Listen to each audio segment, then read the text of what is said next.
Nasaan na naman kaya yun? Kanina po umalis yung busit na yun.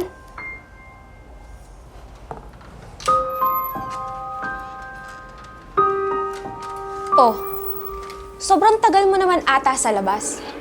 Hindi mo ba alam na may girlfriend na naghihintay sa'yo? Sobrang late na. Kasi, B, may nakita akong pusa dito sa labas eh. Ha? O ano naman? Kasi, iniligaw ko siya eh. Ha? Hindi ka ba naaawa dun sa hayop? Gagawin mo pang dahilan yon? Tantan, bakit ka nga kasi ginabi? Kasi love, naligaw din kasi ako eh. Yan na nga ba sinasabi ko eh. Kung ano-ano na naman dahilan maririnig ko sa'yo eh. Next time na gagabihin ka, magpaalam ka ng maayos. Siguro gumala pa kayo ng mga barkada mo, no? Kung tungkol sa school yan, papayagan naman kita. Hindi yung kung ano-ano pa sinasabi mo. Oh, nasaan na yung pusa?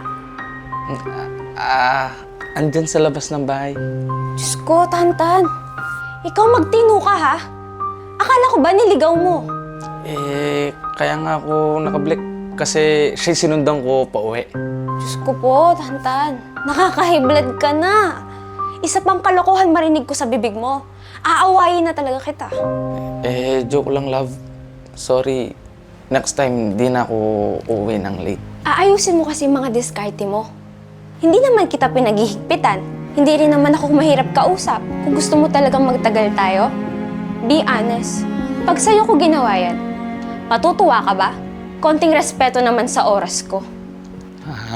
Sorry, love. Di na maulit yun. Kiss na lang kita para matanggal na yung galit mo. Kiss ka dyan. Ikis-kiss mo sa pader. Love.